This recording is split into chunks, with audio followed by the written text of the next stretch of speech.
Mukwano gwange Nalongo nkwagadde ebbanga owulya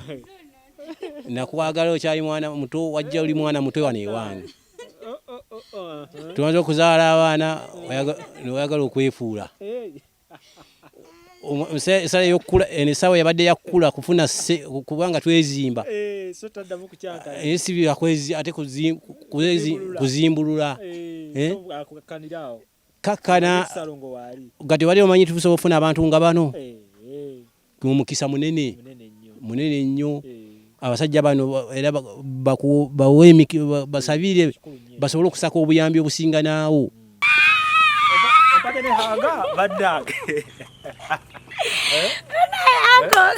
mbadde mmanyi bya bulinda eyo Katonda bana mukamajale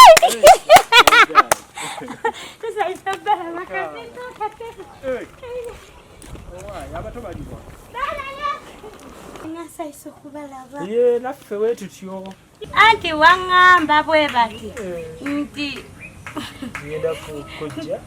noŋŋamba nyiikira okusaba okitegede kati neŋŋamba babuli baddi oba luli balunaku ki Katonda yakola yakwata ebintu n'akomawo kino ekisuubira n'abaana ne bategeera nti bakomyewo eri taata baana bato abamu baabo balaba kati embeera gye tulimu yakweddaabulula kuba kati akola nnyo malimiro g'abagagga amaanyi gagenda ate mulwadde Saalongo nga ye embeera y'enfuna ye ntono okubanga era oyiiya olabike ng'obeezaawo abaana nduuza yali ng'afunye emikwano egimugaa nti oli mu mbeera mbi awo vaawo kola ki obwavu bungi kale n'omwami owange ye muzibu awuliriza nnyo ebigambo by'abantu n'alema okuwuliriza nze kyenkoze eki kati omuntu ayinza omusala namugamba mukyala wo musanze bwenti ne bwenti tajja kubuuza wabula akulaba abaana batudde n'atandikirawo okukola ki. Programu eno kutuusibwako Ziwa and Sons suppliers w'ebikozesebwa mu kisenge ng'ofuula ekisenge kye ekyenjawulo kirabike bulungi gula amasooka amalungi bed cover duvet mosquito nets towel ne kalonda yenna agwa mu kkubo basangibwa ku Mukwano Arcade n'ennamba y'essimu weeri wansi awo. Sozo Properties agula ebintu ebikozeko eby'omunju restaurants gym saloon nga bikyali mu mbeera nnungi genda ekireka Kamuli Road oba mukubireko ku nnamba y'essimu gy'olabaawo. Arapex Tile Adhesive and Grout eri ayagala okusiba tayo ze zinywere mu ddiiro ku lubalaza mu kisenge oba mu kinaabiro oli wa ddwaliro oli wa arcade oba ekifo kyonna kyoyagalamu obugumu obw'enjawulo olw'ekirungo ekiteekebwamu. Amwetaaze genda mu hardware ekuliraanye Sidin Tile Center ku Salama Road kosa n'ennamba z'essimu nga wooziraba wansi awo ku screen yo bakubireko tojja kwejjusa. Mariam Massa mukyala muyimbi mukyala muzadde afaayo nnyo eri abaana alina music mulungi ate abuwulirira genda ku YouTube channel ye Mariam Massa obeere nga tofuna obuyimba bwe obw'enjawulo n'obubaka obubulimu. Damage Films bano bakugu mu kukwata n'okkuba ebifaananyi by'emikolo gamba ng'embaga kwanjula birthdays anniversary n'emikolo emirala mingi egy'enjawulo basangibwa Lukuli Naŋŋanda ku social media kwe bali nnyo osa n'ennamba y'essimu nga woogiraba awo bakubireko bakuwe ekifaananyi eky'ebyafaayo. Kale Saalongo omutumidde ekimala yeebale kunkuuma ankuumye ankuumye yeebale kunkuuma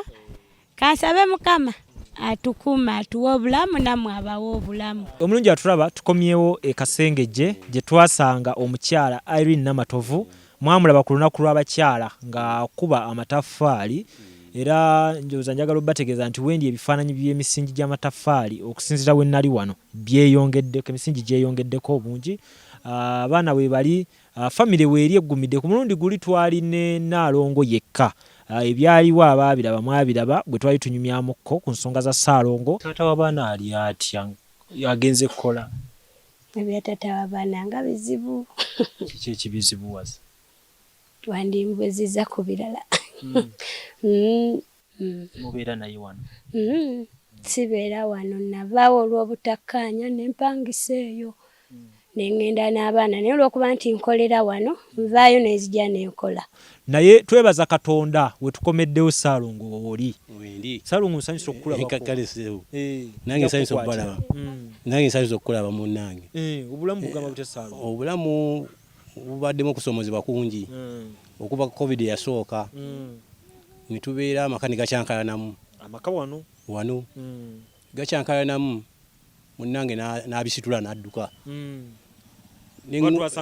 neŋŋuma neŋŋa nti nemugaa nti owa kiki ekikutabula nduuza yalinga afunye emikwano egimugaa nti oli mu mbeera mbi awo vaawo kola ki obwavu bungi kakati Katonda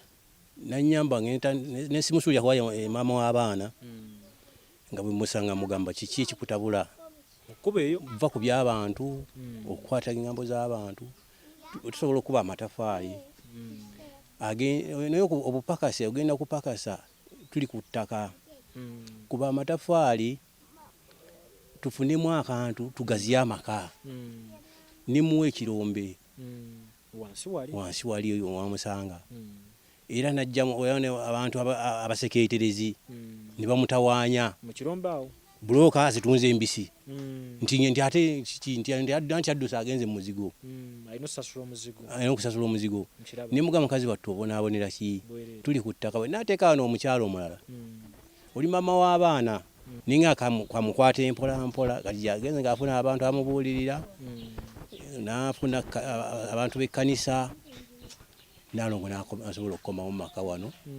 nakakkana mu mbeera wali nga mwawukanye ate emisana yasiibanga wano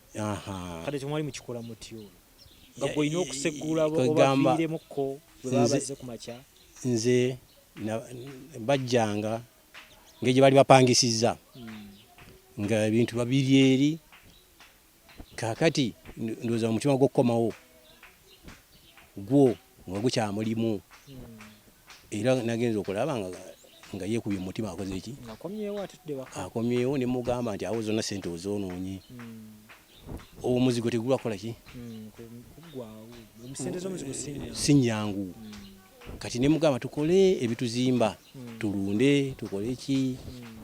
era kulunda tukwagala nga tusobola okulunda ku mbizzi tusobola okulunda ku nkoko nimbuze oliba tuzifuye tusobola ozirunda kubanga amaka we gabaamu ebisolo we gabaamu nga amaka ne gataba meereere tusobola okukulaakulana mpola mpola ensolo weezaala otunda abaana kola otya kwegamba akafo ke tuliko kanene okusinza ku kibuga bwe kitambo bwe kikuze kuba ensi ka space kakyaliwo tuyinza okuyiyiza okulundalunda ng'embizi ezo kubanze oyaŋŋa nti eriyo abayambi abagala okunnyamba mu bya buloka bino nze nayitamu ne muganga kikoze bulungi naye bwe kijjidde ettaka nga tutunze lingi nangamba ne muganga kale tunaanyigiriza ewaka ne tukuŋŋaanya eddala obanga tusente zikoze tutandikira awo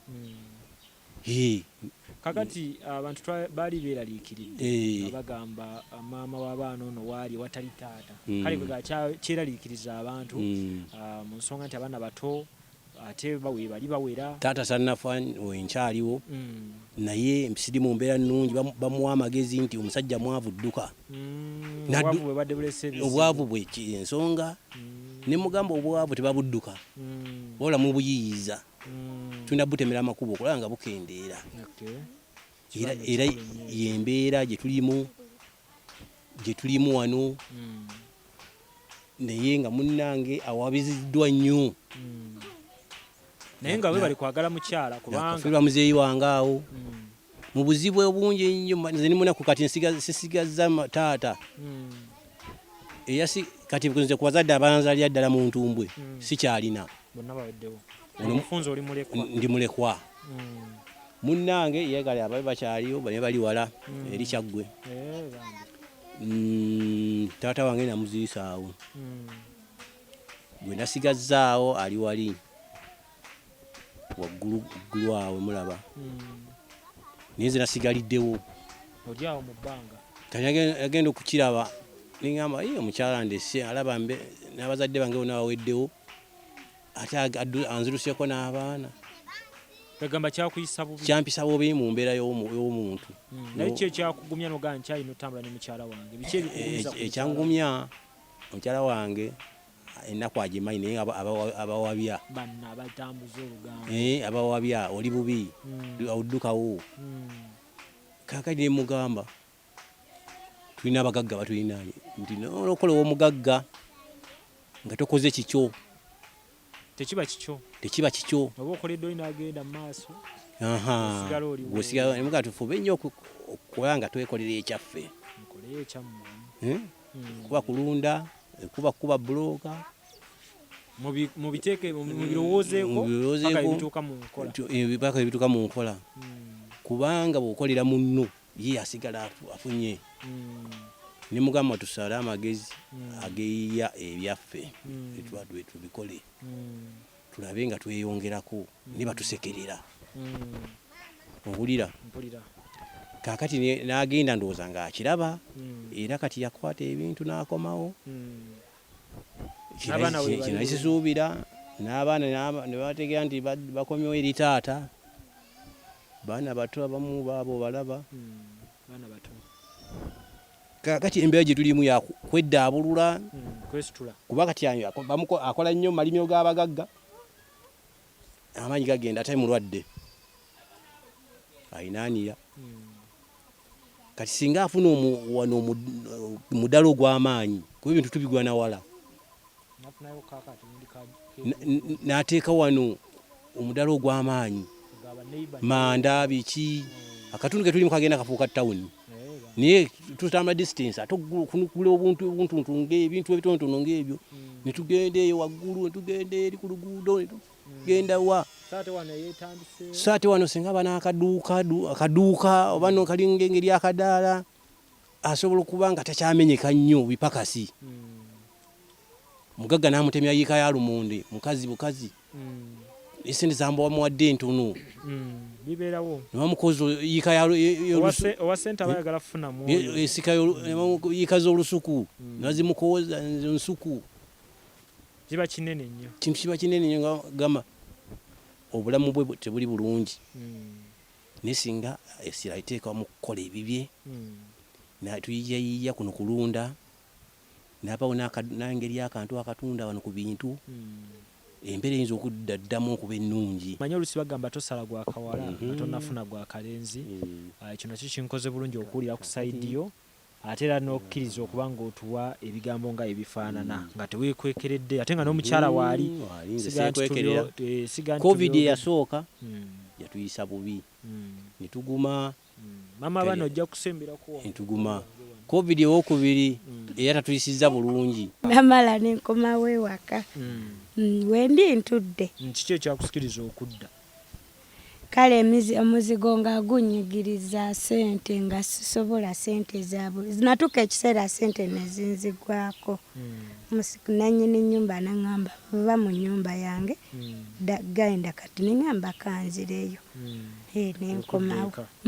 n'ogamba nti Ssaalongo tubeere ewaka waffe so obulamu butambula butya nga Ssaalongo waali ewaka nga wooli Ssaalongo waali abaana weebali butambula bwe butyo kiki ekisingwa okubufula bwe butyo Ssaalongo nga ye mbeera yanfuna Ssaalongo nga ye embeera y'enfuna y'entono kuba okubanga era oyiiyo olabike ng'obeezaawo abaana naawe ng'omuntu obeerewo naawe ng'olina bye weegombanga kuba mu abasajja temutuwa bye twetaaga bikole ki biggweyo obudola nga agambye embeera bwetyo naye ng'ekirungi kati wooli wendi kale ekinyambyemu kiri kimu nti sikyasasula za nnyumba bwe manjiriza kenjiriza nsobola okukalya n'abaana ne tugattira n'abakuleetera ebigambo ogenda bakolera ki ku mulundi kale n'omwami owange ye muzibu awuliriza nnyo ebigambo by'abantu n'alema okuwuliriza nze kyenkoze eki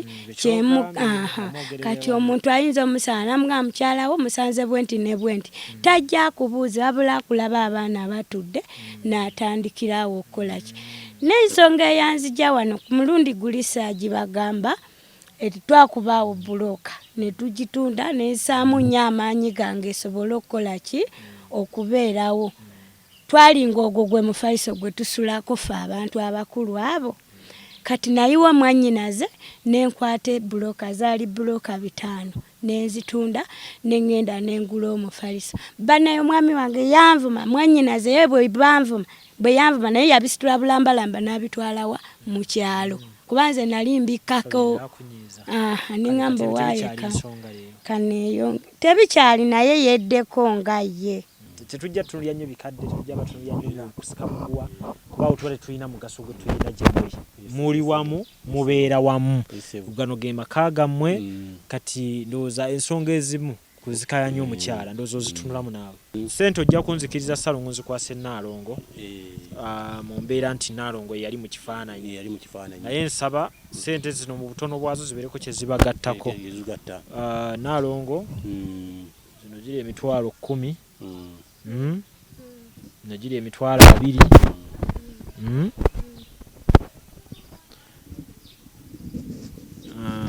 zino ziri emitwalo 3 ozirabye 5 gega 3 zino ziri emitwalo 4 ozirabye kwate bulungi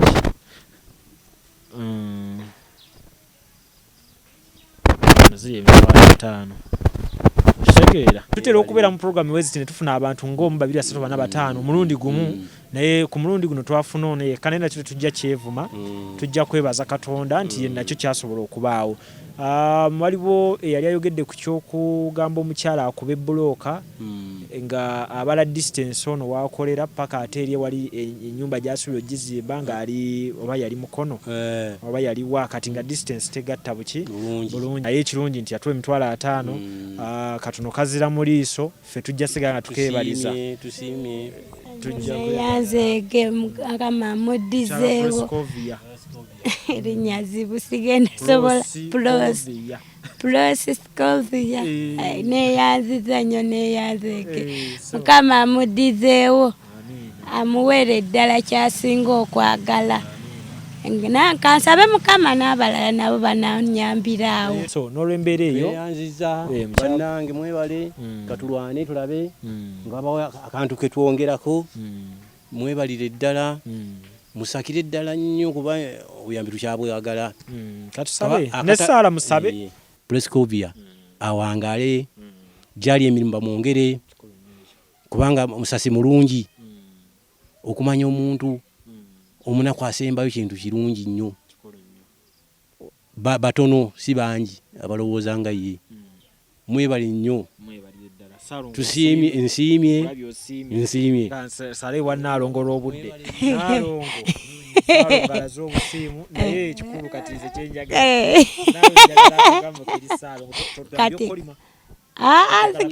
sigenda kolima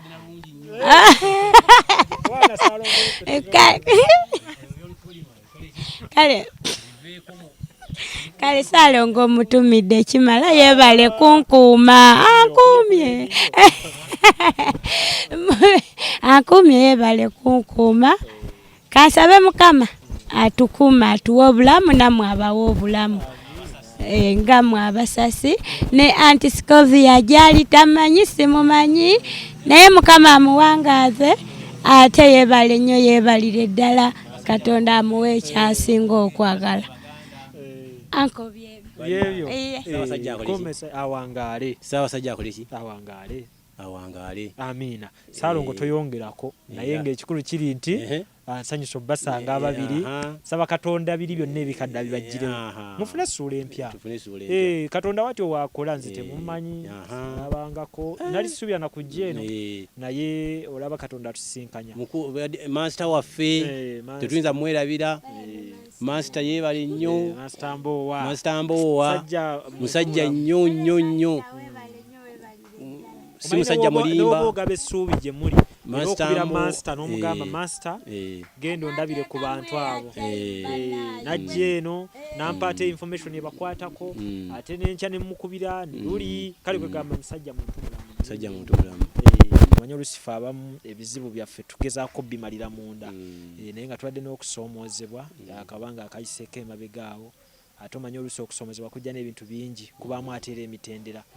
oba wakasomozebwa ku stage wano ng'ekintu kyakatuukawo then emaaso awo n'otunuulira engeri y'okukivaamu mu kukivaamu kireeta bingi kibaamu emiwendo mingi kale ebyo bye tubaddemu n'ekikundi Katonda tusobozesezza otutuuka wano era tumwebaliza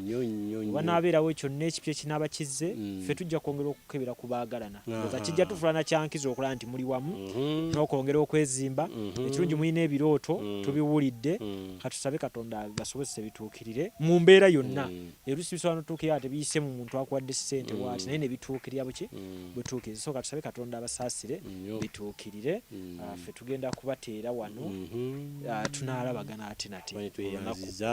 amanya gange nze Nsuuga Mustafa nkola ne Alihira Holdings era ndowooza abantu abazze batukubira bagenda olaba nga yenze yennyini bwe balaba mu video ate nze gwe balabye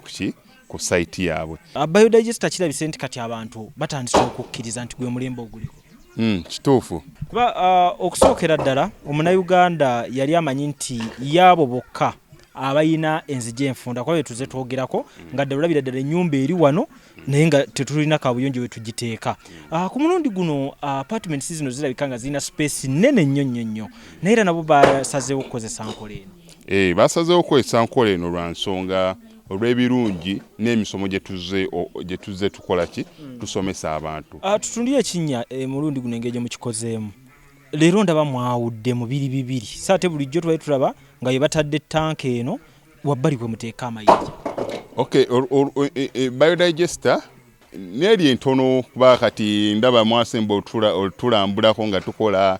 entono y'abantu 40 eno y'abantu 100 gye tuzze okukola olwaleero. So ekigikozesa nti nno oluusi twawudde lwa nsonga bantu 100 kitegeeza amazzi mangi. Oluusi kyovola abantu omuntu oli ankubira ne mugamba ogenda giteeka kuki ku nyumba ya kiyamaka apartments muzikiti ekereziya so oli wambulira kikwagendo giteeka nsoolo determininga n'engamba ontekeyo y'abantu 10 ontekeyo y'abantu 5 oba tekeyo y'abantu 4. Soko tulambuliye ku migaso nanyini nyumba zino jagendo ofuna mu biodigester eno gye mumukoledde. Kakati nanyini nyumba eno yeesiimye nnyo lwa nsonga nti eno biodigester era emigaso gyayo egigirimu gyagenda ofuna. Ekisooka tagenda keera lunaku agambe nti bannange septic yajjudde nti nno ajjaleeta ekimotoka ate kimuggyako ssente ng'olwedde yagizimba. So biodigester tegenda keera ku makya nti ejjudde. So nawe nkityo ogwo mugaso gwe gusinga kubanga eri gundi yaffe twagikolanga naye ate era still ng'ejja n'ekulya lwa nsonga nti ebeera etuuka n'ejjula so etuuka ng'esigala ekulya wadde nga ate wagiteekamu ssenteyo nnyingi. Ekyokulala nti beauty ye egenda vaayo eya compound nti nno pavers zigenda kuva eri engulu yonna gye mulengera paka eno amazzi era gagenda draininga gano ag'enkuba nga gagenda mu kaala akali ebbali awo nti nno beauty y'olujja egenda vaayo bulungi nnyo. Newe manjagala simbawo muddo kisoboka. N'oba oyagala simbawo muddo ogwo kubanga kati singa owa kamera waffe akulaga nti nno system ogira nti eri wansi fuuti 2 kweno level kwe tuyimiridde wansi fuuti nga 2 so omuddo kakube guyina emirandira gitya guba gujja mmera. Yes bannange tetukolera bagagga bokka ate era tetusijja bayita baavu omuntu wa wansi omufuna mpola ffenna gye tuggwa nange ndi mufuna mpola so sikolera bantu sina kika kye ngamba mbuno nno nkolera baneeno wabula buli omu nga bwozze bwe tukola ki bwe tukwata. Kati Alihira Holdings Uganda Limited tusangibwa Kamoocha Prince Charles Drive plot 45 Kamoocha we wali offices zaffe. Tuyina enamba z'amasimu esooka ya Airtel 07017669992 neya MTN 0789224230. Abasinga batumanyira mu biodigester kuba bwe tuvudde nnyo mu kamera naye nga baklanti baffe abapya n'abakadde bagenze bakitegeera nti no ne general construction yenna mwetuli.